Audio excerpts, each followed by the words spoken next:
Hello, loved ones. This is Love Marlene 411, and we are here for the sip and chat with my co host, Miss Nexie. Hello, Miss Marlene. Yes, I'm so glad to be back. We weren't on last week. We're back on schedule and everything. I've missed the sip and chat. I've missed you too. So did I, Miss Marlene. So did I. Hello, everyone. Welcome, welcome, welcome. Don't forget to hit the like button. Yes, don't forget to hit the like button. So, Miss Nexie, this is a sip and chat. So, Miss Nexie, what are you sipping on? Plain old water. And I mean old because I don't know. I found the bottle here and I opened it, so I don't know how old it is. It was in my room. So plain water, Miss Marlene, to be safe. Plain, just delicious water. It's a little hot here. It's getting a little bit hotter, so I've been craving a lot of water, a lot of hydration. So that's what I'm sipping on today. Okay, okay. Just sipping on water, H2O. Miss Nexie, you're talking about an old drink. Listen to this. I No, not only old. I don't know. my Mine is just as bad. I have had this Sprite that now is flat. It's been sitting in my cup. It's not even a Sprite. It's seltzer now. It's not bubbling anymore. No bubbles. So that's what I'm sipping on. Oh But no. we need your help, everybody. Me and Miss Nexie, we promise we're gonna do better with our drinks. We promise. We promise. Okay. Yes, we do. Go for it, Miss Marlene. Yes. So Miss Nexie, today we're What are we talking. sipping on today? Yes. So Miss Nexie, we're talking about the negative self-talk today. How we can stop negative self-talk. And one of the things about negative self-talk is don't realize how much of an impact that negative self-talk has on us. And I can say for myself, I can't speak for Miss Nexie or anybody who is in the audience watching live or in the replay, but my negative self-talk came from my experiences from my childhood, having a lot of very very bad experiences, being talked down to and told all kinds of things. And it's not that I wanted to feel that way or to think that way about myself, but when you hear for so many years how stupid you are and how you don't do anything right, and nobody likes you, and you're in the way, you're a problem, when you hear that for so many years, you can't help but start to develop that thinking and starting to adopt it and believing those maybe I am that. Yes, yeah, and I'm glad you said that because the when people keep on telling you that you yourself say, "Oh, then I am the problem."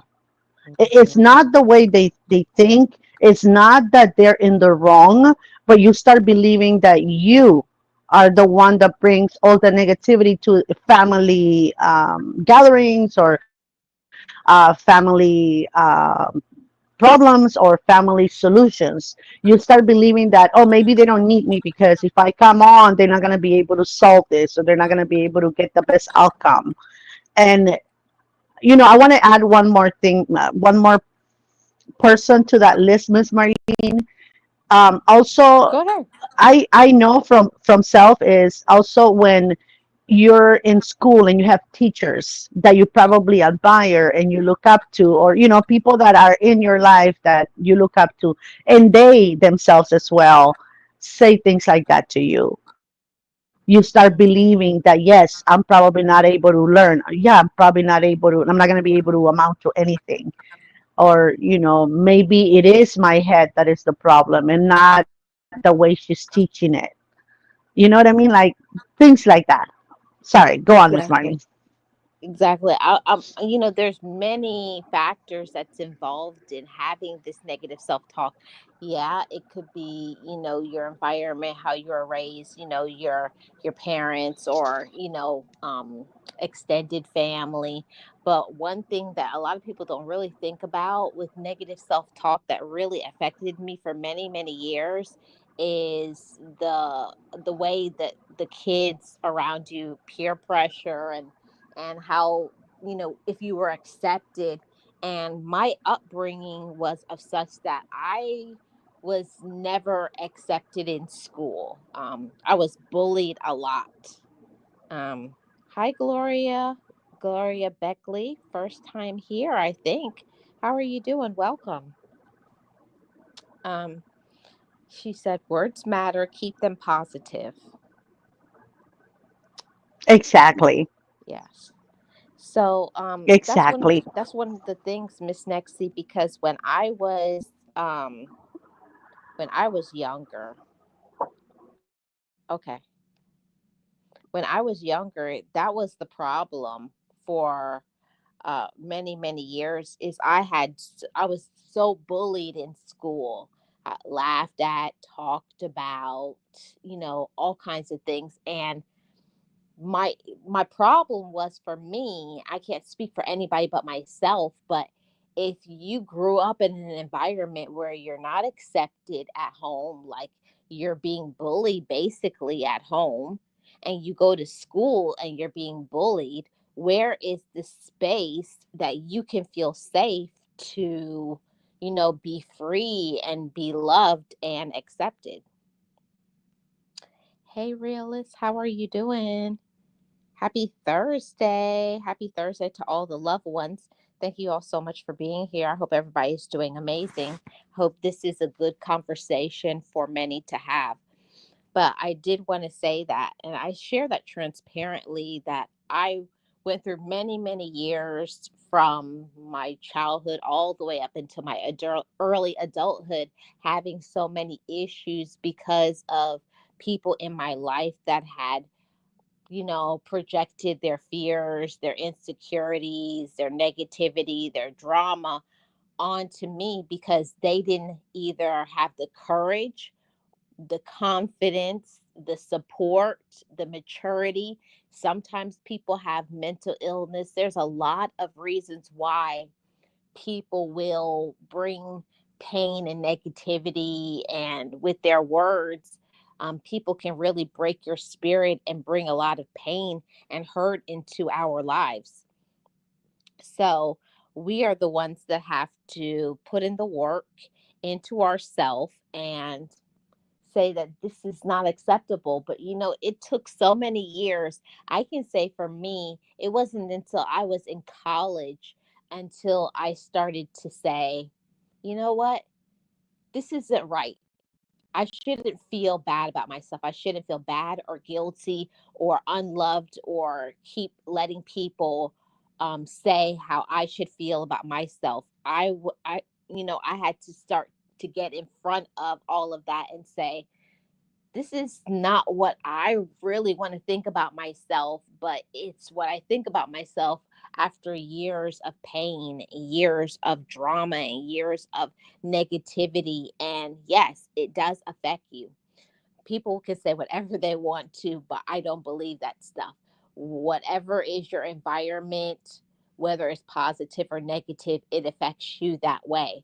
And in my upbringing of not having, positivity in my life, and it being such a negative experience, I honestly didn't know how to be positive, because everybody around me was so negative and broken and so dramatic. I can even add some things were just downright evil. And when you grow up in that environment, your thinking follows that as well. So I wanted to Yeah. talk But about. Miss Oh, Marlene, go ahead, Miss thank you Nexie. for waiting for me. No, I was gonna add a little to that, and I want to add that because you and I come from a large family, right? We come from a very big family. She'll come back. Um, Oh, go ahead, Miss Nexie. and our parents. So sorry, my internet is acting up. It's weird because it kicked me out. I had to re-log in like three times. But anyway, because we come from large families, Okay. and our parents apparently wanted or thought they had cookie cutter molds, right? For all of the kids, the way we perceive things. Because I have been accused of being so dramatic. Oh my God, I wasn't even meant like that. We were just joking. You know what I mean? Like they think that because everybody else behaves a certain way, that you, the one that probably is more sensitive, the one that probably doesn't like to play games like that, or the one that doesn't, that likes to read more instead of, doing a ruckus around the house. They think that you're the one that is dysfunctional because you're not following on the differences. And I'm including me and you in it because we're pretty similar because of our uniqueness, and probably we are so way off, so different from our siblings. We were probably attacked a little more, and I don't mean attack like they hit us or anything like that. No, I mean that verbally sometimes and emotionally, because we didn't fit into the more complacent, the how can I put it, the less dramatic kids that Yes. our siblings were. Yes. I can agree with that, And Miss I think Nexie. that a lot of times that makes our parents and our siblings, enables them to attack us a little bit more because we don't fall into that mold that they have, because we're so different and we voice it and we show it, and we adhere to what we are because we are different. I'm not person that likes to be out and about partying all night long doing things like that. I don't, my probably my way of fun even when I was younger was either play outside with my friends a little and then get a good book and read it. And I could be quiet all day, like no noise out of me. That was in my room doing just reading or drawing or whatever while my siblings were running all over the place. But because we're so different, it gives them a little bit more like the inability to understand, like, why does she's so weird. Oh Yes. my god, she's like Because we super were so weird. No, different. don't talk. Yes, because we're so different and they expect us to take everything they say and everything they do to us the same way the rest of the siblings, do. Just whatever, ignore it, just move on. But they forget that we don't have the same way of receiving certain things and the same way of expressing, certain things like our siblings. So it's a little bit more complicated. I don't know if I'm making any sense, but that's the way I saw it growing up Yes. for It's me. a lot more complicated, Miss Nexie. So this is one of the reasons why I wanted to have this conversation, is because I think the majority of the population, I think the majority of adults have a lot of unresolved issues from their childhood. And you know that one of my favorite topics to talk about is, healing your inner child. And I think that if you really don't go back into so many things that happened to you when you were younger, you will have all of these issues and you don't even know why is it that you are the way that you are. But we are shaped and molded by certain situations in our life. And I'll give you an example of that. When I was probably 6 years old, and my mother said to me, because she was frustrated in doing something, and she was like, "You never do anything right, and you don't know how to do anything right. Like you don't do it." She's just going on this rant about how I don't do anything right and how stupid I was. And for many years, I had developed this procrastination spirit, always starting things but never finishing it. And when I went to therapy and I started talking about it, I Hmm. was crying my eyes out because of something that happened to me when I was like 5, 6 years old. So if you don't heal some of the things that disturbed you when you were young, it breaks you even up until your adulthood. I always wondered why I could never complete tasks. It's because I never thought that I was good enough, listening to that from my youth. Hmm. Exactly, Miss Marlene. And the thing is, I know they probably don't do it to, because they think it will affect us for the rest of our lives. They don't do it to hurt us, to harm, our entire life. They don't do it that way. I think that for 1 minute they thought, you know what, if I say these things that are normal for me, that I was told as well growing up, and I'm okay. They think they're okay. And they probably, are thinking it's not going to do anything. They don't even think how much words can affect someone, or the damage you can do just by a few words to someone that it's not in the right how can I put it, the In right the in the age in the or right at the in the right right state of yeah, in the right. mind to receive them as they're not. I mean, like, oh my, there goes my mom just venting, and she's upset or whatever. It has nothing to do with me. When you're young, you don't understand those things, so you take them so much more to heart than your siblings will. And what I don't like is the fact that when they have already victimized you with words and whatever, they even victimize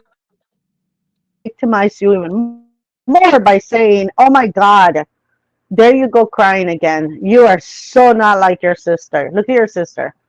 I can say by Oh yeah. comparing Oh, yourself and to this your is the sister one, or Miss your brother or Nexie. whatever. And this is the And those major. things can hurt.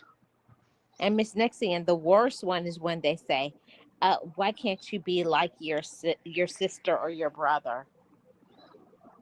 Yes, that comparison, and again, we're not shaming our parents. We're not, because they did the best they could with us. They try to be the best that they could be. They raised us the way that they were raised, right? I think Hmm. that I can honor my parents by trying to raise my children with a little bit more of an educational view on watching what I say, on trying to uplift them instead of putting them down, on thinking of, what, let me read on how I can say this to them, or how I can get them to do certain things without traumatizing their childhood. And I think that that's the only way I can honor them, because again, they did the best that they could.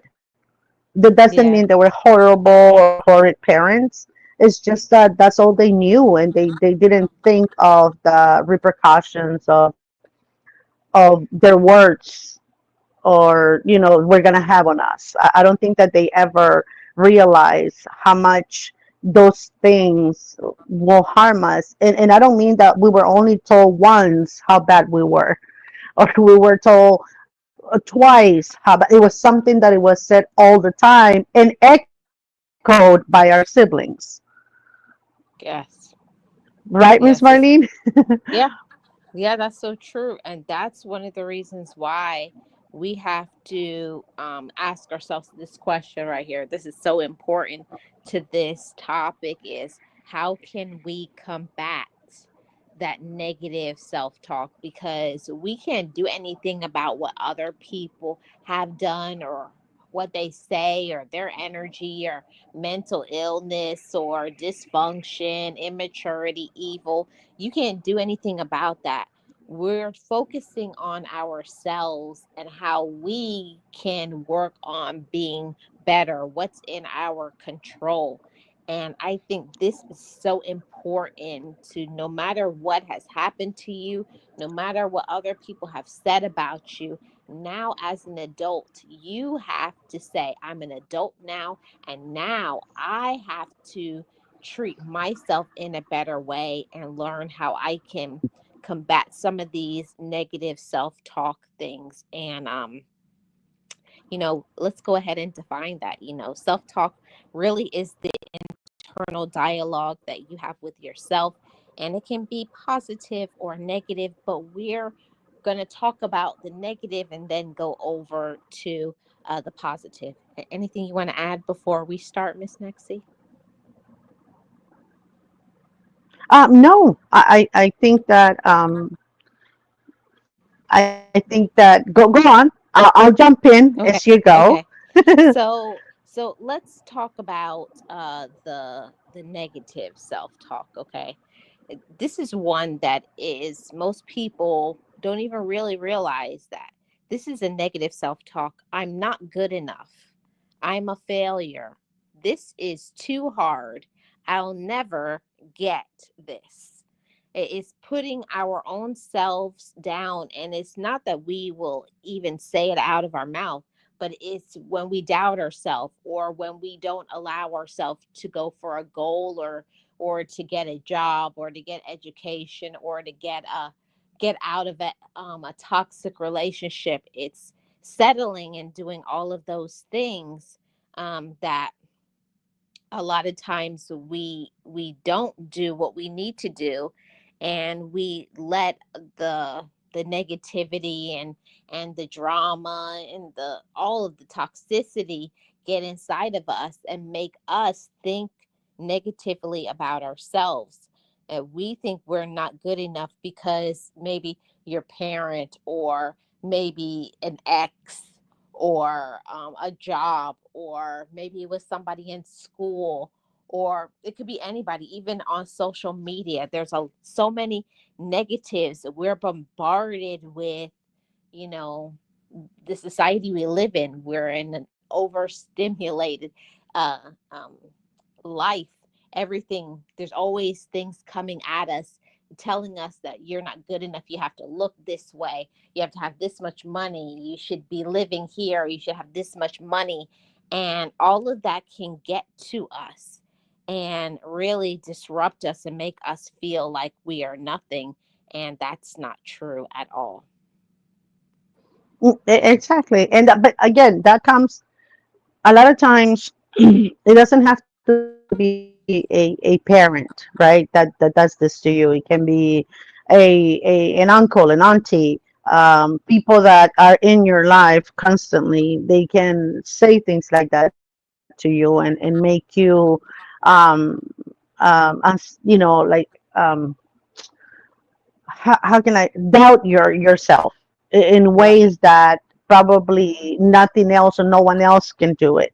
And sometimes when we get into relationships and people, the people that we get into relationships with, start acting maybe the same way as those people that created the trauma that we have, we go back, right, a few steps back to that corner when we were not self-assured, that we were insecure of who we were. We weren't thinking the right thoughts because we weren't in the right space. Sometimes, we end up with people like that can bring back that trauma, that can kind of take you back to your childhood. And if you're not careful, Miss Marlene, and this is something that I've been wanting to say, is that if you're not careful and you don't get yourself together and get out of relationships like that, you can go back to that trauma. You can regress to be a procrastinator again. You can go back, all the progress that you have had through therapy and working on yourself.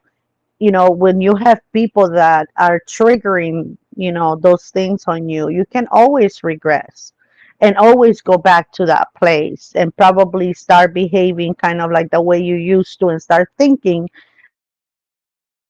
the negative way you used to think about you before. So we have to be careful on who we associate with. um, I I want to say this because it's, it's happened, right? We all get into Yes. relationships, and sometimes with the wrong person. Of course, we don't see that until probably we're out of that relationship, or probably as that relationship progresses, we start seeing that, hey, maybe I am with the wrong person. Like, this person doesn't respect me or whatever. But um, I remember one time I told my cousin, because she was criticizing her little. I think the little girl was probably like 4, 5 years old. She was kind of saying, "Look at her like her belly, like look at how fat she is," and she was hitting her. And I bet you she's not gonna be able to find any like belts that are gonna fit her, because look at that big belly. And I told her, I said, "Stop saying that. Don't say that to your baby. Like, that's not right. You're gonna create certain, traumas in her." She's only 4. I said, "Yeah, you can start as early as that, because sometimes it starts when you're in the belly and they don't want you. You come thinking of, nobody likes me, nobody wants me, and sometimes it starts in the belly." I said, don't say things like that to your child. I said, even if she is a little bit, chubby, a little bit more round than any other child, I said, that's your baby. Do positive things, say positive things to her. Don't hurt her little brain and her little feelings at such a young age, because you don't know what's going to happen moving forward, what type of little person she's going to grow up to be, or what type of relationships. And my cousin's like, "Oh my god, you're so weird. It's just joking." I said, "Yeah, I get it, but don't say it." It's just like, "Oh my god," and she just rolled her eyes and left. And thinking of that right now, I didn't say it because I knew, Miss Marlene, that it was wrong, or I mean, I just said it because I didn't like what she was telling her little girl. Yeah. Yep. It's showing I me can.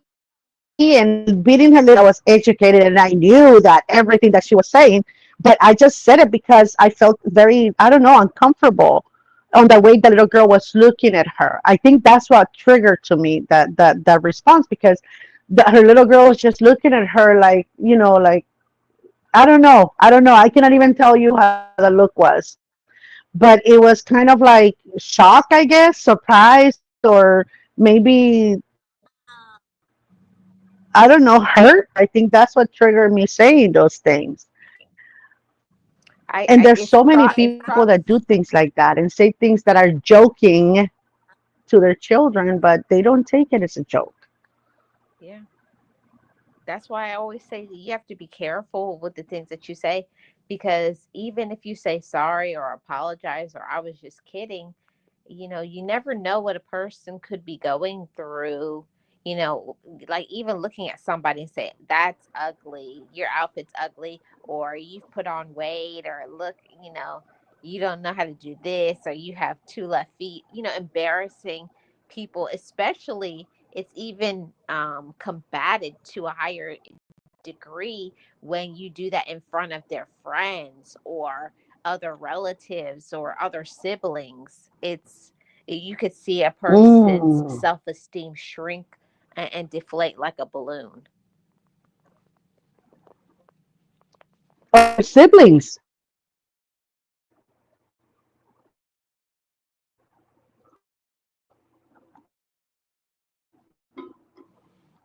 Uh-oh, I'm not hearing anything, Miss Nexie.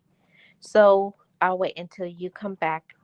So let's get into talking about what we can do to combat this negative self-talk, because we all know what it feels like, and what are some of the things that people will say to us to hurt our feelings and really bring us down. But what's important is for us to find ways to stop all of this within ourselves, because this is something that we can change, we can fix, we can heal, and we can help. So, the positive self talk, we did share the negative ones. Now, let's talk about some positive ones. These are some examples. I'm trying. I'm proud of myself. This is a challenge, but I will try my best. see how that's completely opposite from the negative self talk? Before, you would have said, I'm not good enough. Now you say, I am good enough. I will try. I'm proud of myself. Positive way of talking to ourselves. And a lot of people don't understand how much this matters, or say, I have high self-esteem, I love myself. I don't need to say those things, but in actuality we do. You need to be looking at yourself in the mirror, and encouraging your own self, and speak Oh, positively over your life. It's so Mi- important. Miss Marlene, oh, I'm so Yeah. glad you said that. I'm so glad you said the mirror. And I was just thinking, I think I've said it in here before. I don't know. I'm not sure. But when I was little, when I was young, I was probably like 8 years old or something like that. I was coming out on one of our friends' wedding. I was gonna be one of the flower girls, and I think I said it. But I'm saying it now because we're talking about being positive to yourself, talking positive to you. And I thought I looked so beautiful. I had this little flower crown around me, and they put a little bit of lip gloss and a little bit of rouge and a little bit of eyeshadow because I was in the wedding, right? And I had my dress on and everything. And one of my siblings came in. Uh, I had just gotten ready. My sisters were getting ready, and one of my siblings, my brothers, came in, and he started pointing at me and laughing of how funny I looked. What? And yes, and I had just gotten something in my hair, and they had to cut my hair and it was barely growing, so I had it like probably like like a bob, like a little bob, because it was so short. It was growing, right, but it was still short. I used to have like waist length, and they cut it all the way down like to my ears. Like it was really short, but it was already growing out, and I had it like a little bob, and they did this little curls. And so I'm thinking I looked so beautiful with my hair, my little crown. And then he came in and started laughing and saying, "Oh my God, before with that haircut, you look like a boy. Now you're looking like a girl, I guess, with the makeup on and blah, blah, blah." And he started laughing.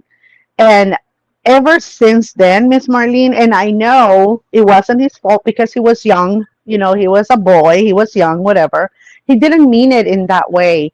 But I have had, and I can credit that to the way sometimes I don't like to look at myself in the mirror. I can pass through mirrors and not look at myself once. Sometimes even putting makeup on or putting an outfit on, I feel uncomfortable. Like, no, maybe it's not right, or no, I'm not going to put that much makeup, just a little bit, or oh my God, this looks ridiculous. Like, I don't know, but I haven't had a very positive image as the years have passed. And I didn't know that had done so much damage to my image until I started going through therapy. And I have had to look at myself and say, "Oh my God, you look beautiful today. Oh my God, look at that. Oh, the hair is flawless. You look amazing." And I have had to do that. And, I, through therapy, again, we're talking but I didn't know the impact of that laughter that still rings in my ears sometimes, and how much it damaged me inside because I thought I looked so pretty. I thought in that moment, oh my God, my hair is growing. You know how it feels when they cut your hair without you picking the haircut. You know what I mean? Like they Yes. cut your hair, and so I was already traumatized by that. And but it was growing, so I thought it was so beautiful. And just those words and that laughter messed me up for years. Mhm. And even sometimes, Miss Marlene, as grown and as old as I am, I have a hard time thinking that I look good. Oh my God, I look amazing today, or that dress is amazing, or your makeup is beautiful. Like, I don't know. I have that self image in my head. It's so weird. Mm-hmm. Or trust me, and that's why I always say it's so important that, to everybody who is a parent or even if you're not a parent, even if you're an uncle or auntie, you are impacting a little child or little children. For when you see Hmm. things like that, someone needs to advocate and say, no, don't say that. That's not true. And say, no, Hmm. you look beautiful. Like, you have to have people in your life like that. When somebody does something, like, you have a problem, and I've done that before for little cousins. Like, don't talk to her or him like that. We Hmm. won't tolerate it. Like, you need to leave. You need to apologize. You're really rude. You need to go. Yeah. um yeah. Yeah, me too. I've opened doors. I haven't kicked anyone out literally with a kick, but I have kicked them out. Yeah. I've been wanting to do that kick, but I don't want to go to, Yeah. I don't want to go to jail for assault and battery. So I just, you got to go. I just opened the door. You're not welcome. You have to go. After you apologize, of course. And Yeah. don't talk to your child like that. That's not the way a parent should talk to their kid. Because, we are supposed to be the ones that love them unconditionally. There's nothing, imperfect in them in our eyes. So if we are the ones that are supposed to love them the most, are supposed to be the most in awe of them, and we're the ones that are criticizing them, then what chance do they stand out there? Hmm. So, those are the things that I tell people when they start bashing little ones. I'm like, you were a child. I remember you. You weren't easy to deal with. So why are you talking to your child like that? Yeah. But it all goes back to so many of us have got so many traumas. I know, like, to those who have never had to deal with it, I'm happy for you. But I know, for me being a melanated person, and for somebody to be like, oh, your skin is so dark, like, that's something bad. I had that issue for many years because I Of have other course. people in my family who were lighter skinned, and they're, "Hello, you're so dark," and oh, look at you, and oh, but look at her, or look at him, and look at his pretty or her pretty light skin. So you start getting some issues for even a colorism. It's not even a racism issue. It's when Yeah, something is it's said to you colorism. your own. Yeah, colorism is a major issue too, and that gave me a complex. It's not just what people say, but it's the way they look at you. They perceive, like, how your looks, like how your teeth are, or your hair, your skin, your personality. It's like, especially as a child, when you're already very sensitive about Hmm. every little thing, that when somebody Yeah. highlights it, it's like, oh my God, like, I want to melt into the wall and disappear. Yeah, and again, it's an adult or as an older person, you can deal with things. When people say things like that, you're already so self-assured, right? Or you're so already grown up that you can respond, you can say something, you can put them in their place. But it's a child that you're barely developing who you are going to become or who are you supposed to be, and you are bombarded with, oh my God, that one is so dark, or that one is so skinny. Look at those little tiny legs, or oh my God. Okay, so I guess, Miss Marlene, this is the one thing I dislike so much. When some of the elders get together, the women sometimes, and they're like, oh my God, look at the front part of this one. Ooh, let's hope she has enough to feed her child when she grows up. Mm-hmm. Why would you say that about a child who's 9 or 10 years old?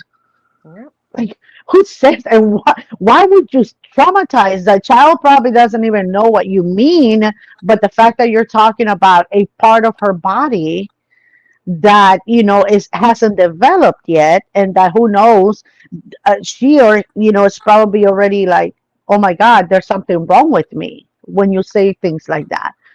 And so for me, it was, my dad was my lifeline.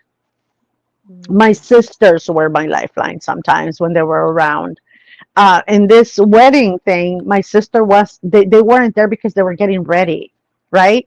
and dad was outside. I don't even know. It was just me looking at myself in that big mirror, admiring my little dress. I remember even twirling because the dress, it was a 70s wedding, probably, Mhm. or 60s wedding. So it was those, A-shaped type of dresses with the little thing. It was Oh, so I cute. know, and I know that there was some bows involved. Oh, there were so many bows. I looked like a gift.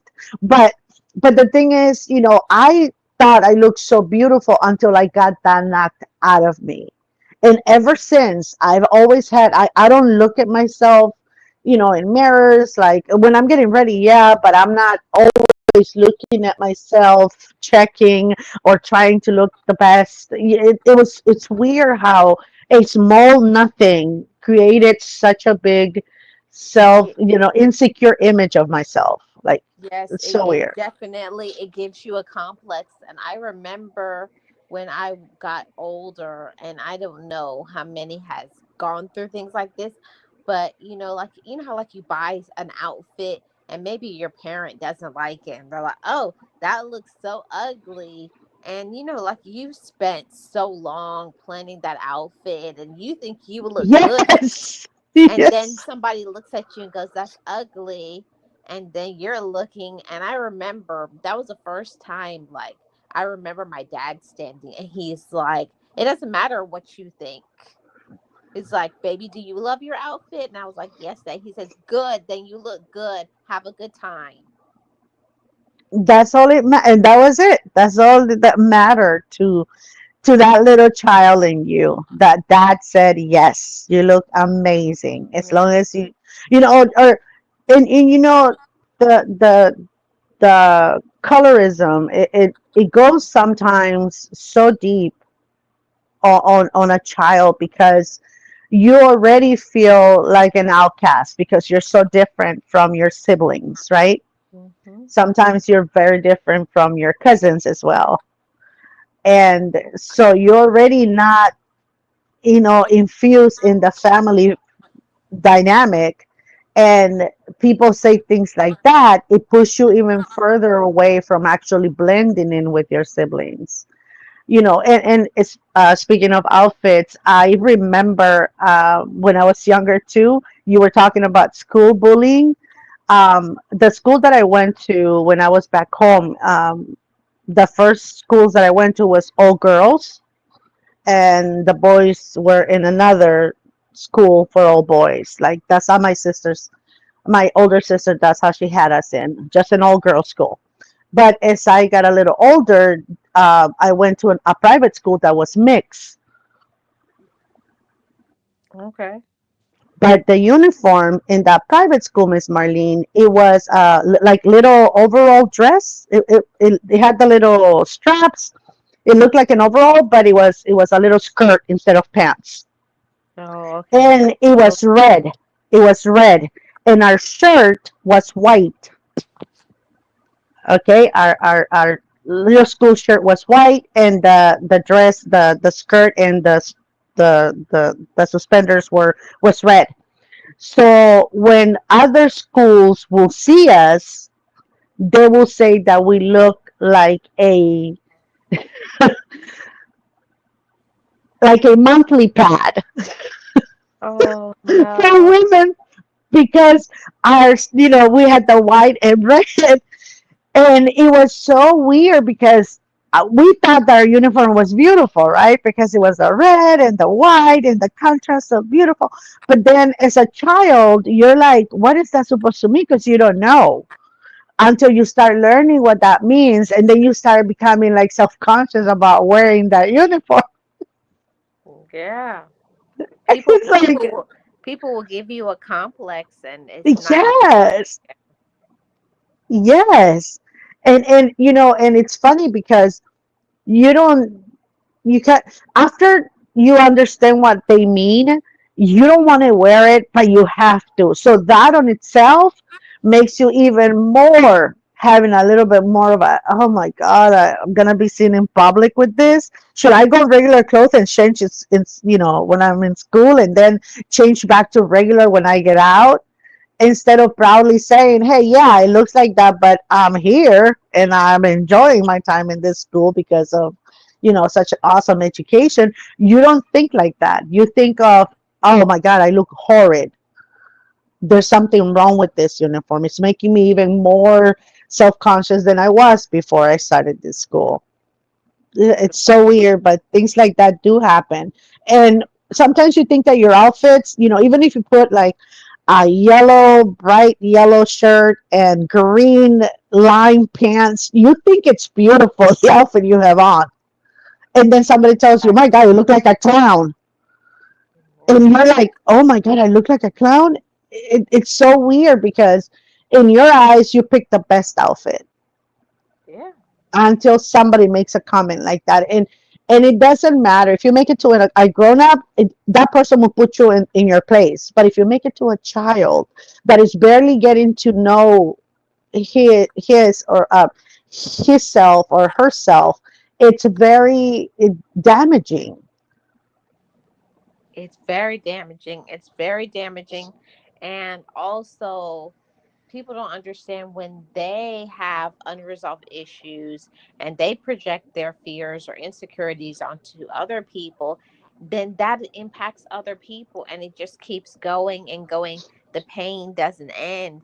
And that's one of the reasons why I said we have to do some things to combat that negative self talk and get into the positive self talk and say some of these things to ourselves. And I wanted to share one of them is I mean, even talking about it a little bit, I get a little bit choked up because of some things that I've been through in my life. But when I said this to myself, even I mean, I was in my 20s when I was saying this to myself, and it was hard for me to accept that this one right here, I'm worthy of love and respect. I never thought that before because of the way that I was treated and not being accepted and, not looking like other people and talking like other people. I've shared this before. Growing up, I've always walked to the beat of my own drum. I used to take my clothes and cut them up and put all kinds of patterns together. And I was always an eclectic child, A I guess you could say. fashionista. Yeah, I was a fashionista. Yeah, I have my own sense of style. I used to take my shirts, and that was way before people were wearing one shoulder shirts. And I took my shirt and cut it like right before my bra, and just was wearing a one shoulder, and everybody laughed at me at school. I could not. I didn't care less. I said, at least I don't look like you all. I'm, I'm glad I look like me. I didn't care, but Oh my God. but that's the thing that we have to learn to celebrate that about ourselves, our own individuality. And I think that's when I was coming into my own. You really have to tune out everything that's going on the outside because it's just white noise. You have to Hmm. really be careful and filter things. Don't receive everything that comes at you, and just saying that I'm worthy of love and respect. These are some positive self-talk. And Hmm. this one is an important one too. I can do hard things, because when I was growing up, everything that was difficult, people would say, oh, that's too hard, then you should just give up, then don't try. So hearing that for so long in my life, that's when you talk yourself out of things, like, oh, I can't do it, oh, I'm so stupid, I don't do anything right. I had to start telling myself as an adult I can do hard things. When it's a challenge, that's when I rise to the occasion. You have to give yourself a new narrative. You do. And again, for me, as I've said before, when I love reading. I love, love, love reading. I can lose myself in a book for days in because I love reading, and my kids have the same habit. They love reading, and I remember a few years back, I saw someone, a member of my family, members of my family. that I haven't seen in a very long time. And they came over and visit, and I think I was over somebody else's, another of my siblings' house, and they came over to visit. And I had a book on. I was on the outside. I was reading, and they came in and they're like, "Oh, she's here too. Yeah, she's in the back over there." And my little guy was running around playing, and I was just sitting down reading. And they all come together and, "Hey, how you doing?" And then I hear a person say, "Oh my God, you're still the same way that you were when you were young. You're still stuck, your face stuck in a book." Oh my God, I can't stand books. I can't stand reading. And then I turned around and I said, they have audiobooks now, right? You don't actually have to burn your brain cells trying to understand the words in the book. Somebody can actually read them for you and you will still get enlightened. I said, so they have audiobooks if you want to expand your mind. And I remember the look in my brother's face, like she didn't let just say that, but I did. I was so mad because you still, have your face stuck in a book. It's like, okay, how is that affecting you? And I'm not that little girl that you used to bully when I was little, lady. I'm a grown up woman with children that is going to put you in your place because I have seen the therapy and I have learned to love myself and I have learned of ways to dealing with people like you. So now that I'm a grown woman, I'm going to put you in your place in the best way that I can. And I'm going to make you feel like you make me feel when I was growing up. And that was it. I felt so empowered, Miss Marlene, when I said there's audiobooks too. If you don't want to burn your brain cells trying to understand the word, people can read them for you now. Yep. Yeah. And that's what I'm talking about. I think there's so many people that have never learned to empower themselves, and there's so much people who just think that things have to be black and white, and they are the ones that have to like it, and if they don't like it, you shouldn't do it. And that is what kept me hostage in a prison for so long. Like, Mm-hmm. and that cage was open. I could have came out of it anytime I wanted to. But when you've heard things and been told things, and you don't have enough confidence, and enough self-awareness, and knowing how strong and powerful that you are, when I started to realize that I don't have to listen to that, I don't have to believe it, I can do what I want to, and who cares what other people like. Learning to find your own footing, find what you like and what you want to do and how you want to dress and live your life, because you can be in that mode of people pleasing and listening to negative people. And don't even get me started with the individuals that have some mental illness, because Yeah. Mm-hmm. yeah, We're yeah, not gonna go. We're not gonna end today's show if we start with that. yeah. We're gonna go on for another 12 hours We would go just on for 5 hours. describing them. Mhm. We would. No, But you see what I said? I said 12 hours, Miss Marlene. It wasn't. Five is not enough. It will be 12 hours trying to describe and understand. But a lot of people, again, we all have our ways to distract ourselves or our ways of enjoying life, right? I know that there's people who love when they go on vacations, who love to go out and eat because they're foodies.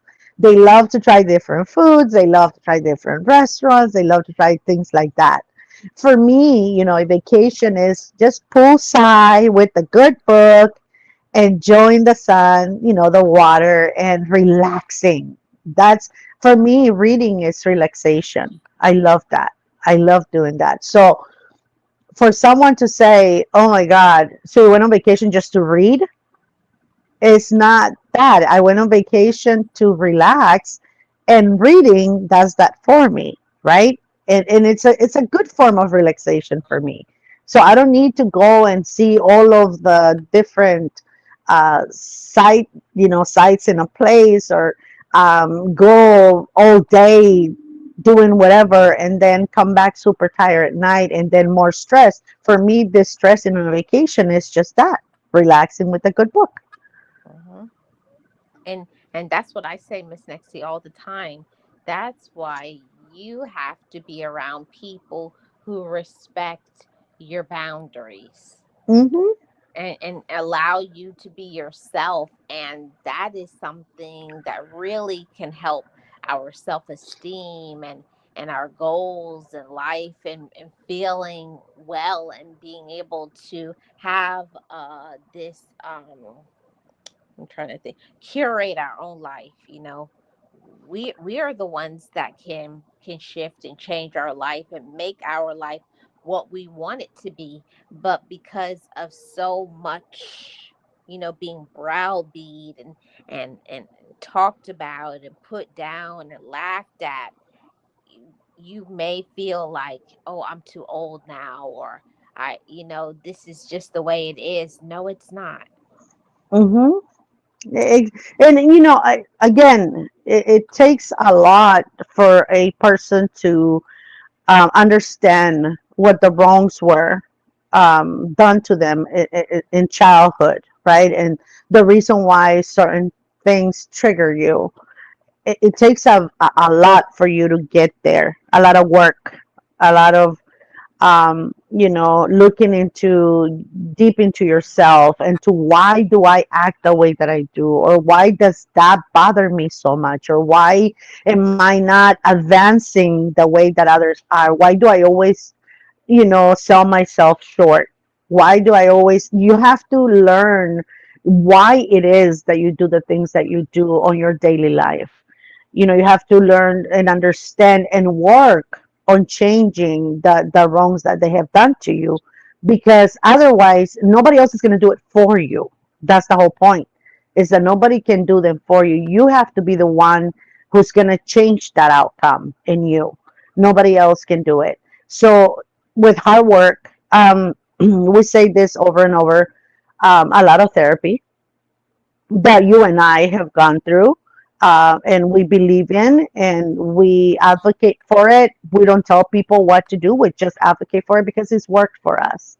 But with a lot of that, you come to understand on the reasons why you are flaky, unreliable, sometimes self-doubting, sometimes self-putting down, sometimes you overshadow, Procrastinator. procrastinate. Yeah, procrastinate.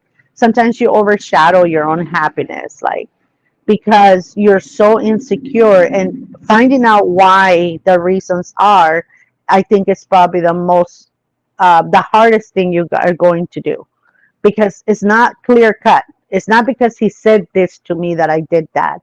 It's the setting, the already traumas that you were having, and then this just added and topped it all off.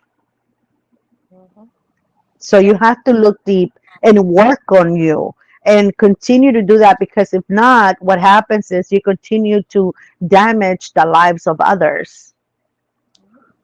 When you don't heal, when you don't Hmm. learn to love yourself, when you don't say that was wrong, what happened to me, I don't deserve that, I deserve more, I deserve better, I deserve respect. Those are the things that cause you to stop self-harming behaviors and habits. You sabotage your own success and your own elevation and empowerment. And this right here in therapy helped me so much, saying this to myself. I allow me to be me unapologetically. Yes. Yes, ma'am. Exactly, Miss Marlene. And I when I started therapy, I was made fun of, like, oh my God, what are you, like, ready, like, for the cuckoo's nest or something? What's wrong with you? Why are you doing that? Are you okay?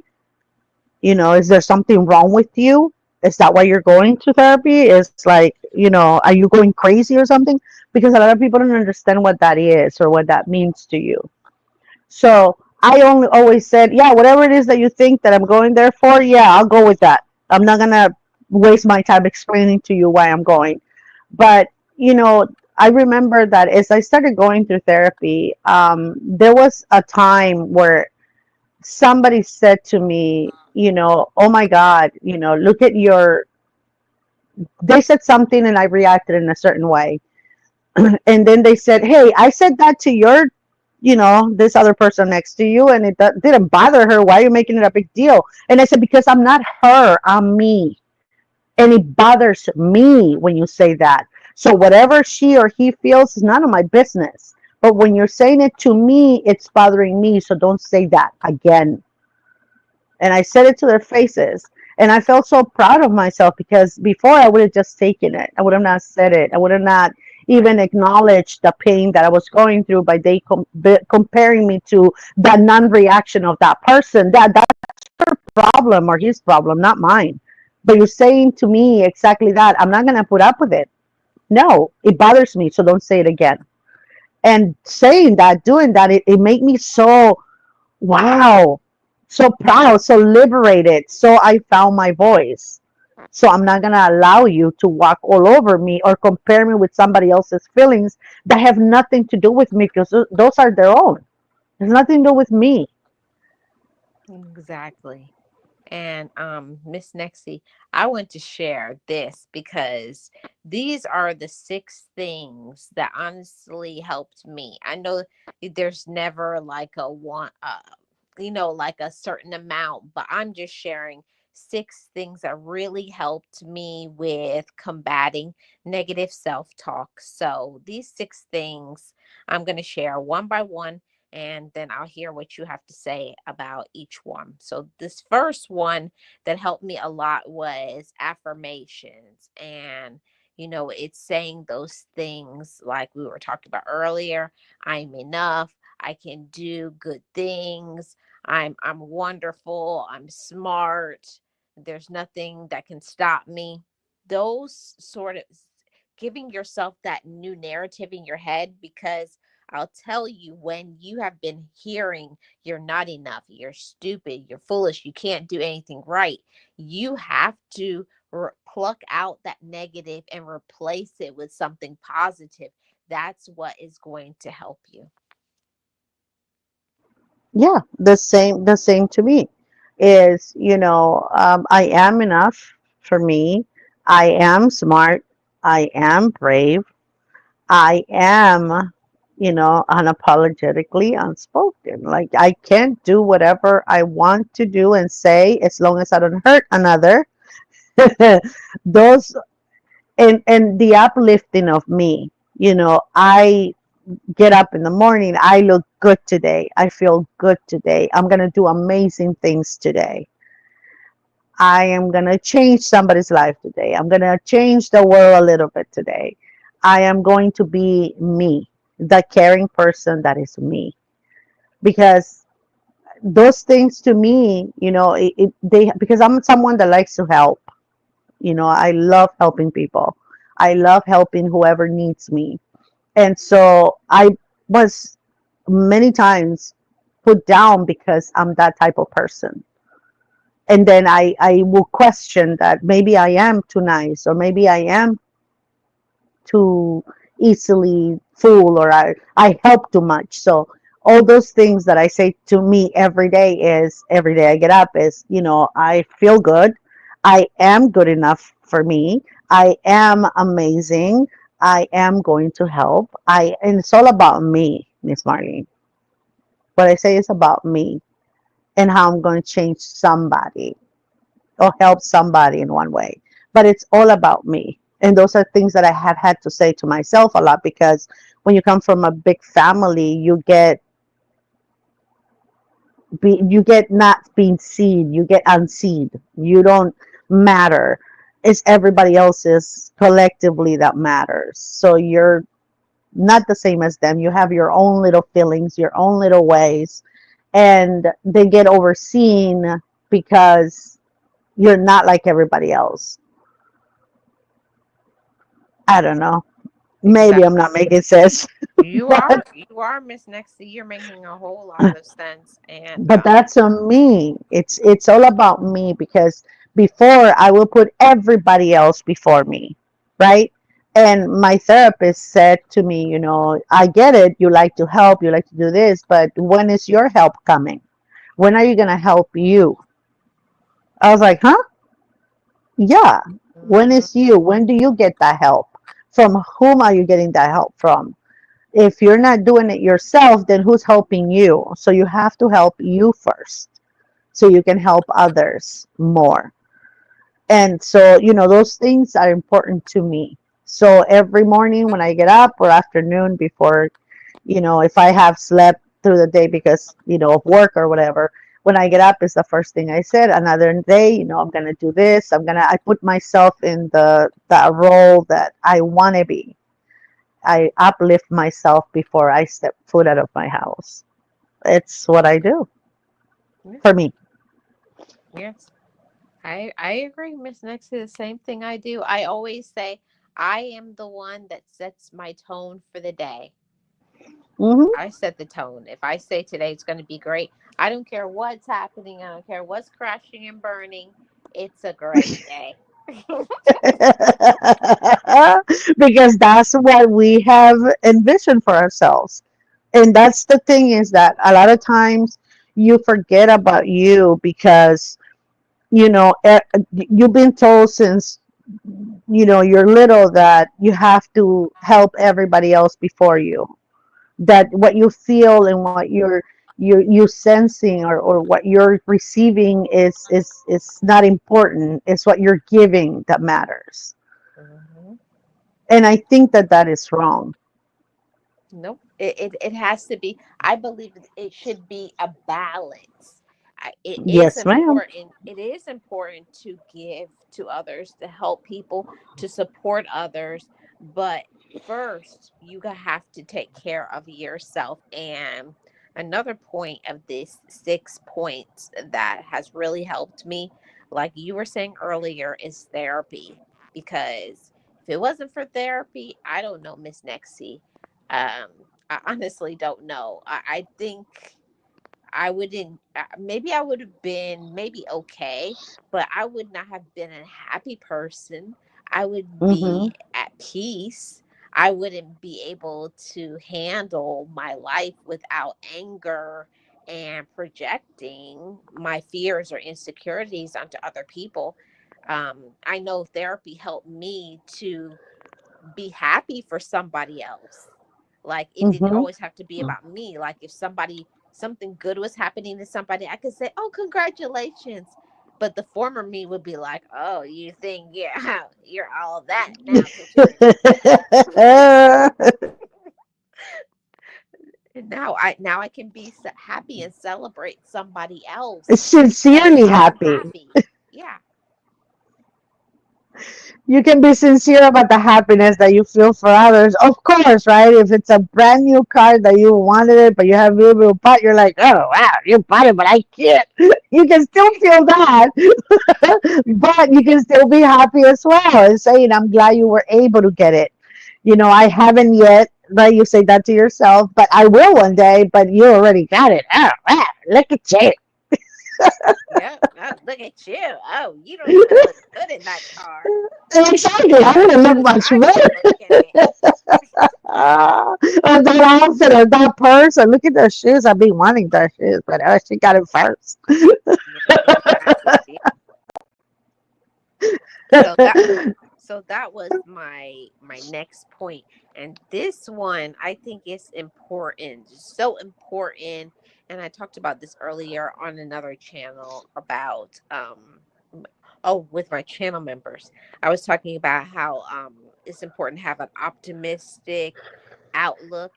That is so important, and a lot of people don't understand.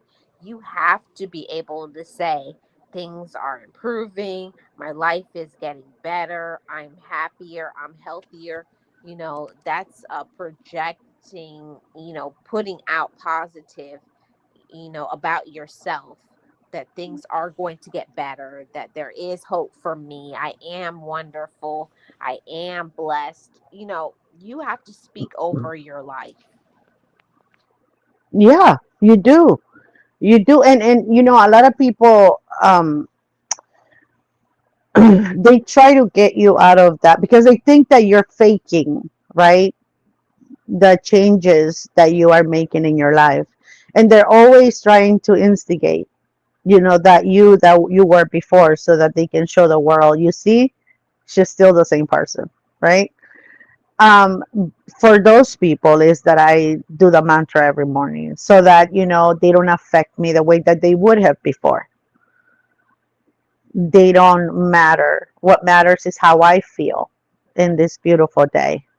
What they feel or don't feel has nothing to do with me. As long as I'm okay, then that's all it matters. And when you have people like that in your life, doing the things that we do every day, that we say to ourselves every day, is what makes us be able to be around them without getting affected by them. At least that's what I do, Miss Marlene. And Yes, that's that, how I feel. that well, I agree. Guess who's in the building? Uh-oh. James. Oh, wow, James. He's alive. Hi, James. Yes. So, another thing that I think is important for combating that negative self-talk, we talked about the therapy and the optimistic outlook and affirmations. And this is not everybody's cup of tea, but it is mine. And for me, what helped me so much is my spirituality. Mm-hmm. Whatever it is that you believe, I'm not here to say you should believe this or believe that. But for me, that helped me to let me know that I have another source that I can release all my problems and get support and feel encouraged. And for me, my spirituality helped to remind me that I matter and I was loved first and I'm supported. And that's Mm-hmm. important for me. It's not important for everybody. I'm just speaking for myself. That's Yeah. important for me to know that I was loved first before I even thought about loving myself. And that is a very important reminder that I need on a regular basis when I'm feeling down and low, that I don't have to carry all my burdens. Yeah, mine too. And prayer for me is very important. I I don't think I can start or end the day without it, right? But it's something that it helps me center myself. It helps me, as you say, to know that there is someone greater than anybody else out there who made me who I am, who allowed me to be here, and who loves me unconditionally. Like you said before, Miss Marlene, even when we didn't probably love ourselves enough, he was there protecting, caring, and guiding us. So for me, that's important. Prayer for me is important. And I know that it's probably not for anybody else or somebody else out there, but I'm saying it that it's for me and it is for you. Yes. Yes, I agree. I agree, Miss Nexie. And everybody is different, and I celebrate all the differences. But we're just sharing some of the things that has helped me with negative self-talk, and for me, that's my spiritual connection, my focus, my prayer, my meditation, my giving my time for my praise and worship, and having people that get me on track again, spiritually, because sometimes we'll be so busy with life that it'll be like, when's the last time you prayed, or when's the last time you spent time for your worship, or spend time with your friends, or doing things With that, your church friends. yes, that makes you feel connected, and you're like, uh You can do a song. Ah, ah. thinking about that. No, it's true, Miss Marlene. It's something that sometimes you look back and you say, because I, you know, a lot of people say that, you have to go to a temple, to visit God and church and everything. But, I had someone in the church that said that your house should be your church and your temple where you worship God, right? Where you worship who you worship. That's where it starts. You can go to temples, you can do whatever you want, but it has to start at home, like everything else. If it's not in your home, then just visiting is just that, a visit, because that's the only time you're gonna have that time with with whoever you worship. So for me, I have it here in my house, my little place where I can sit alone for a few minutes and in prayer or in thought or in worship, whatever it is. But when I do that, I let my people know, hey, don't interrupt me for the next 20 minutes or 30 minutes or whatever. And I'll be in my room doing what I'm supposed to do, and they know, okay, don't interrupt mom, because she's praying or she's doing her spiritual work or whatever it is. But the reason why I bring this up is because I've done this all of my life, because I was taught this since I was very young. And my children, they always say that coming home, it's like they feel so at peace when they come home to visit, or when they leave, they're like, oh my God, we're going back home. But they love coming to the house. They love coming to see, their childhood home. They love spending time here. And sometimes it's like, oh, I have to go back to my house. And I like that because it's the fact that, I have God here at home. I've always had that. I've always prayed and worshiped here at home. And it's peaceful for my children. And I was very grateful when they said that to me, because I was like, okay, yes, then I was doing the right thing, or yes, I was taught the right thing. And Yeah. it's something that it's important to me. And yes, I do go, to my church, and sometimes I do end up, volunteering for things, and but I don't go as often as I used to, because life gets busy, as you said, and you get sometimes separated from those that are in a congregation with you. That doesn't mean you don't believe anymore. It means that you're busy, but you still practicing your beliefs at home. Right. Everybody, but we all need reminders like, okay, okay, maybe I'm feeling this way. Maybe I do need to spend some time and connect and tap in and do the things that make me feel centered and balanced and encouraged and what I call it feel with Holy Spirit. That's what I need to do so that I can be my best. But everybody to each his or her own, whatever works for you, do that. Yes, again, you are so right. It's important that whatever it is that you do is uniquely you. It's not everybody else's. It's not somebody else's. It's your own. Your own way is the best way, right, Miss Marlene? Hmm. And you said something about he who loves us more than sometimes we love ourselves. Not in those words, but the meaning was that. I want to tell you something funny.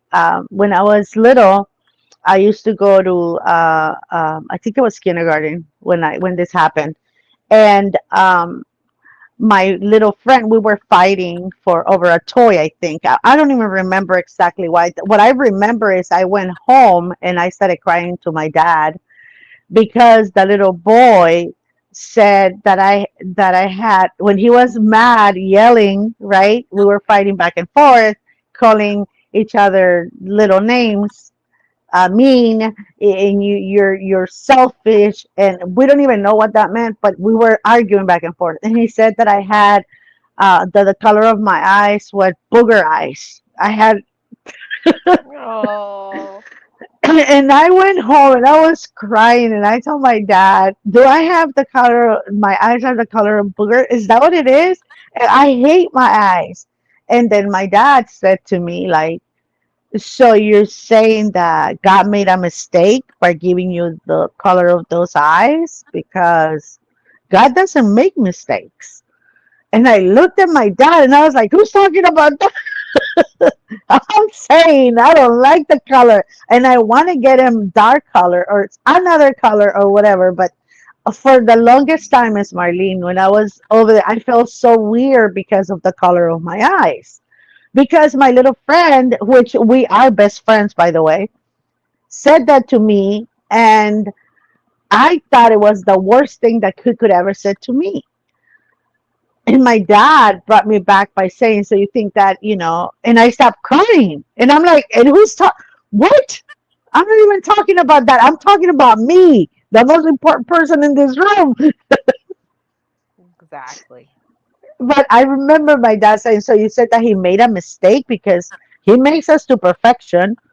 He's perfect. So you say he made a mistake." I'm like, "Well, I don't understand what you're saying, but I'm not talking about him. I'm talking about me. Like, how dare you bring somebody else into my drama?" Yeah, but that was a way of getting you back refocused into Yes. where you needed to get an Yeah. adjustment. And And I think I was like 5 years yes, old, I think. and I think all of us, even as adults, we need to get some adjustments sometimes because you'll be thinking crazy or weird things Oh, about yeah. yourself and, being insecure sometimes or being jealous or feeling like you're not enough, especially there's not enough talk about ageism. And I feel like that will be a great topic for next week, talking about some things like as we age, Mm. like loving ourselves as we age. So Yes, ma'am. I think that would be a good topic. But It I is have for to, me. okay, I have three more points and then we are going to bring this to an end. But this helps me a lot. Motivational material. And I read, I'm like you, Miss Nexie. I'm a reader. I read all kinds of stuff. I read self-help books, self-improvement, motivational speakers. I read audio biographies and all Mm. kinds of stories. Anything, like I like to hear stories about people who have struggled in their life, and that helps me because it makes me think, like, okay, you're not the only one that has ever struggled or been through something. There's people who have been through worse, and that encourages me to let me know that they struggle, I struggle, but they are continuing on and they move forward, and I can too. Hmm. Hmm. I love to read a lot of history, true crime. Not because of the gore or anything like that. I like to read it because sometimes I would love to understand what goes on in those brains, like what makes someone do things like that.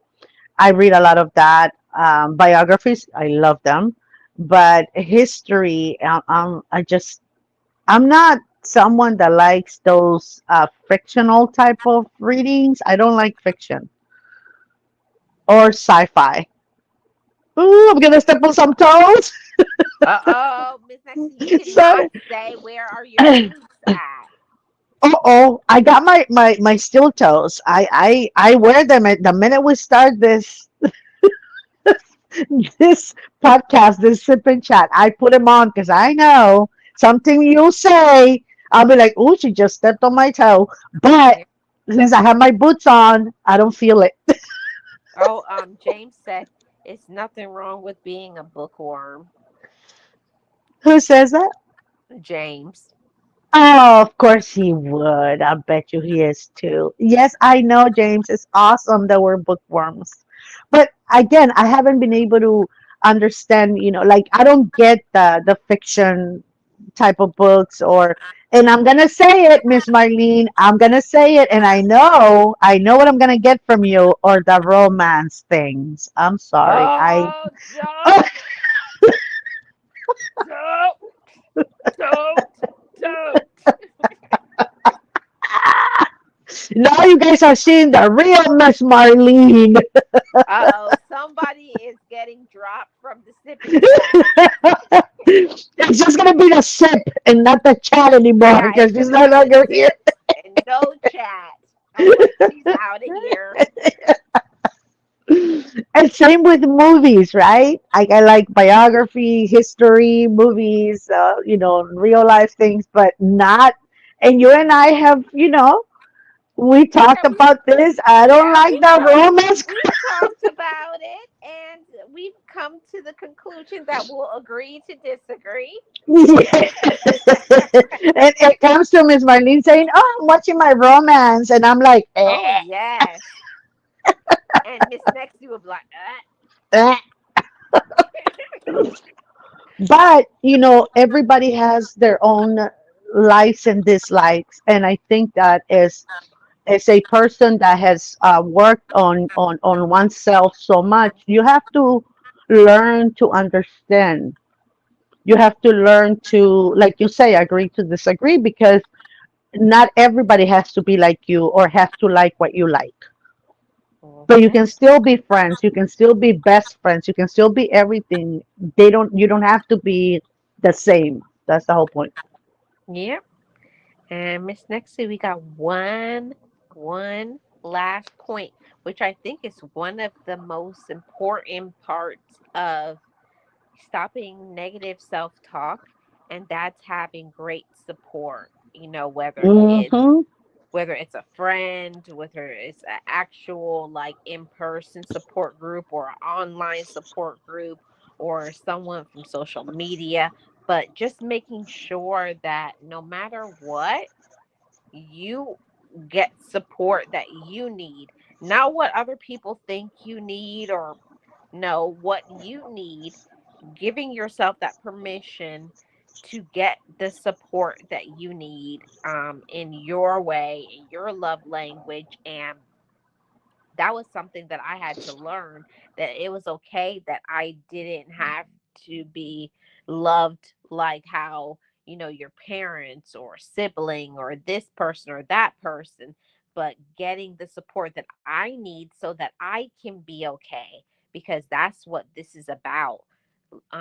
Being mature enough and adult enough to say, I need this to be okay, and then going and getting it.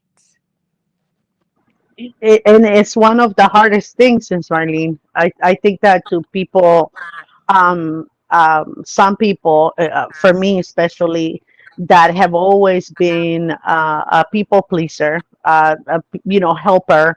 It's very hard for me. It was very hard for me to understand and to learn that I had to be okay too, that I mattered too, that it wasn't selfish to put myself first,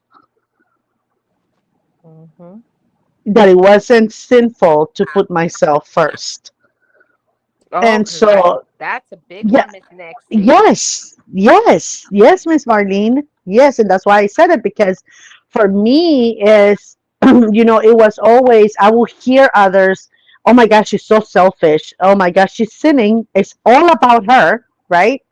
Oh, that's a huge sin because she's so self-centered, or she's needing all this for her, so, or for him, right? So I always came across people, grown-ups, that will say things like that about others in my family, extended family. And I always thought that if I was selfless and I will help everybody before me, on in spite of me, I was not going to be a sinful person. And that sticks with you when you're young, sticks with you as a child. And so I had to learn through, therapy, and a growing person that I am, that it wasn't a sin, and that it wasn't being selfish to put myself first. It was the opposite of selfish. You It's have to be okay self-love. first. yeah, self-love. And that's why I had to understand, and it took me a while to get there, to understand that I was supposed to be taken care of too, that I was supposed to be loved the same way I was loving everybody else. And that's when this part of me that I didn't even know was there or that existed, when I learned that the love I was giving certain people, that I was expecting them, I had to learn that they were never going to be able or capable to give me that type of love that I was expecting, hoping, or, clinging to. So I had to learn to let go, and not, and if I was going to love them and do whatever I was going to do for them, I was going to have to do it without expecting them to ever love me the way that I loved them, because they weren't capable. I had to accept that. Hmm. And I had to learn that as well, Miss Nexie. I had to learn that, no matter what other people think, that I was the one that was in charge or in control of my life. And if I didn't like it, if I had experienced some trauma and some pain, I had to go about saying it wasn't Hmm. right. It should not have happened to me, and I deserve to be able to find a way to forgive it, to heal it, and to not let it have power over me, and to shift what I think about myself. Hmm. Yeah. And Yeah, that's a big deal. it's hard. Yes, it is very hard, especially for people like us, Miss Marlene. You and I are always putting ourselves in the same little cup, right? Because we come from families that are like that. Even though my country is not your country, but our cultures are very similar, with the way that our elders are, the way our elders treat us, and the expectations they have of us, without them giving any in return, because we're not supposed to have any expectations from them. Manipulation. Oh man, I got Yeah. something in my throat. Yeah, me too. Controlling. Jealousy. Man, So I got a wait, cough drop. self-absorbed. Yeah. Yeah, and so, for coming from that, and the way I look now that we're older, I look back at the struggles, and I sometimes laugh at the things that I used to take to heart, the comments that I used to take so much to heart, and they will hurt me for years and years and years. Now I laugh at those things, and I'm like, oh my God, how sick was I that she said affected me, and coming from her affected me. Like, now I can do that. I can go back and laugh at how silly I was sometimes. But it wasn't a laugh back then. It was pain and sorrow, and a lot of self-doubt, you know? Yeah, a lot of it, a lot of it. And we didn't even understand, Miss Nexie, that when we were going through all of those things, it wasn't even us. A lot of our the way we are talking about ourselves negatively is because of the people in our lives Mhm. that did not have enough courage to get help, to Mhm. grow up, to learn to communicate, to stop being toxic, or go and get medication if they had some mental imbalance or whatever it was. That is really being an adult. And I'll just say this, a lot of people won't say this, but I knew that from my upbringing, I knew that I was messed up behind it. But it's Mhm. like I didn't know how to fix it. And a lot of people will be like, oh, no, I'm good. I'm okay. I'm grown. That's just what happens. No, Move just on. yeah, no, you don't just move on. You need to get help. Yeah, And but Miss Marlene, I'm sorry to interrupt go you, ahead. but I have to say this. I learned to say to those people, "Oh, look at me. It's the past. I'm okay. I'm grown." Yeah, that's you. That's not me. I need help. I needed the help. I had to deal with it. You deal with your things your way. I am different. So I'm not in the same category. I had to learn to say those things. Don't put me in the same place as you are because I'm different. Mhm. And everybody is different. Some people they're not a therapy person.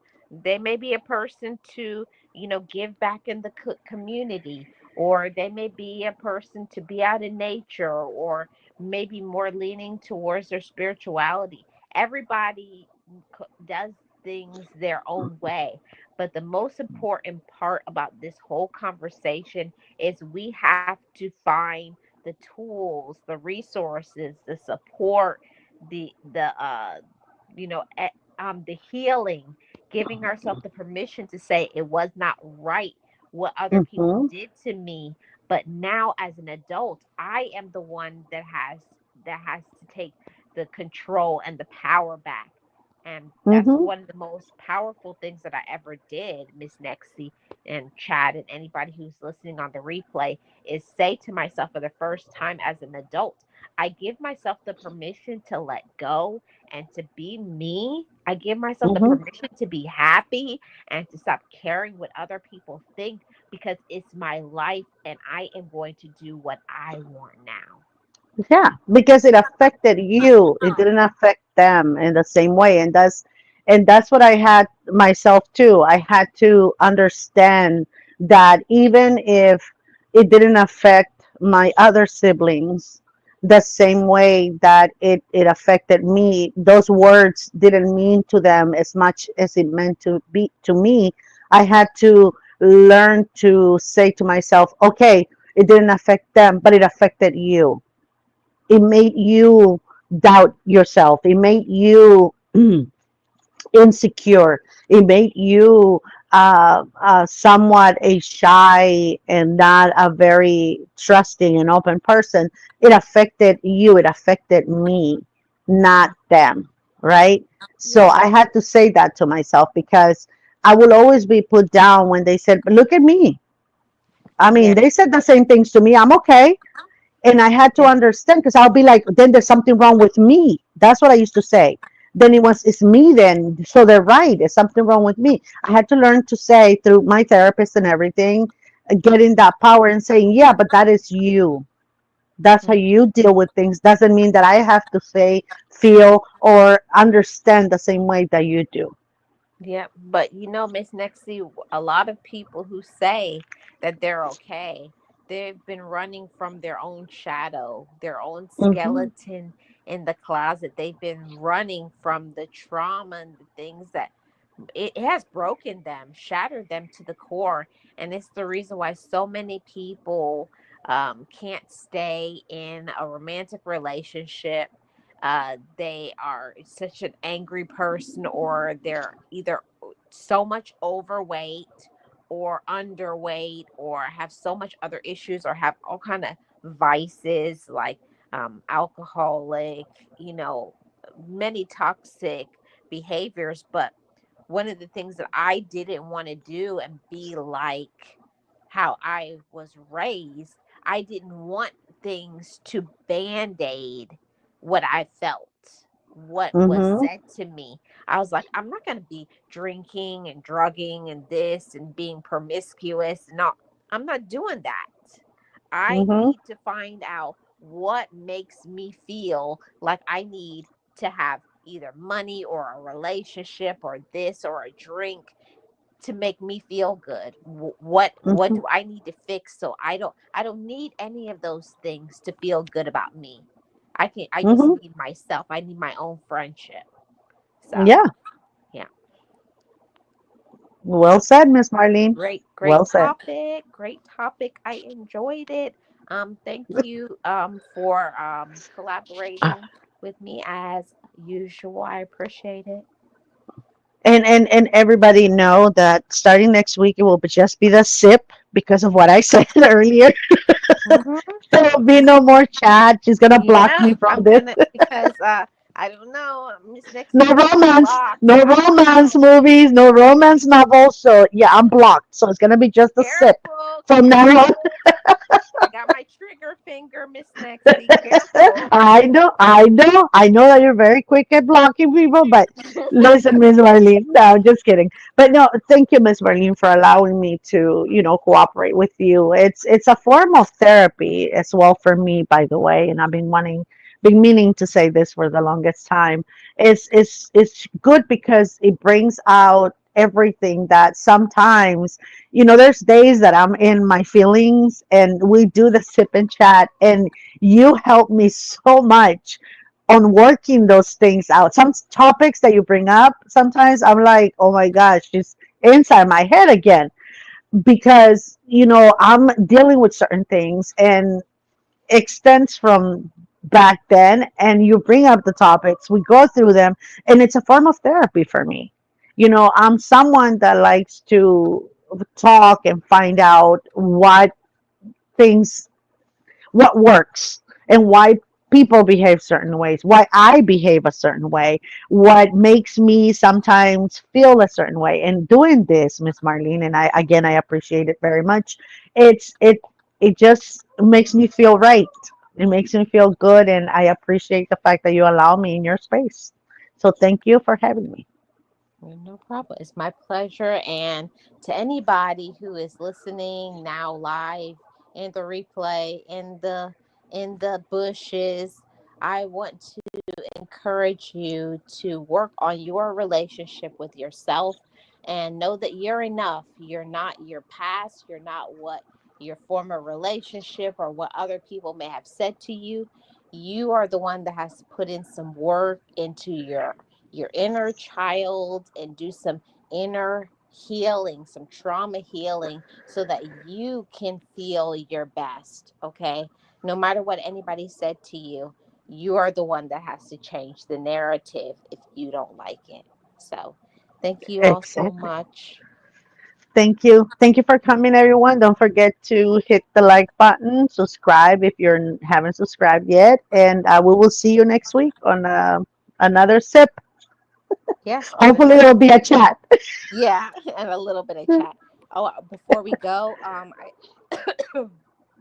I see a comment from James that said um, he lost an uncle and a cousin in the last 3 weeks. Oh, I am so sorry, James. Mm, I am very, very sorry.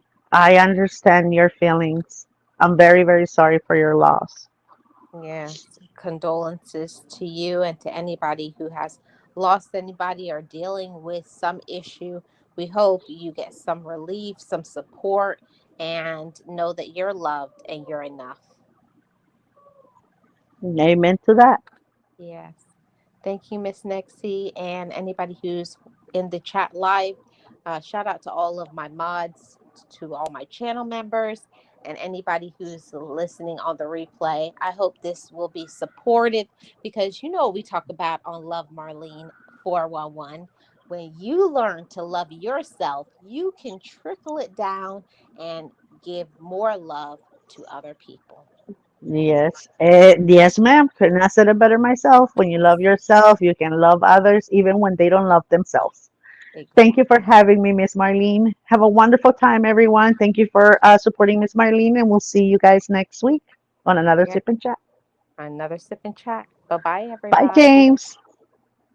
Bye bye, everybody.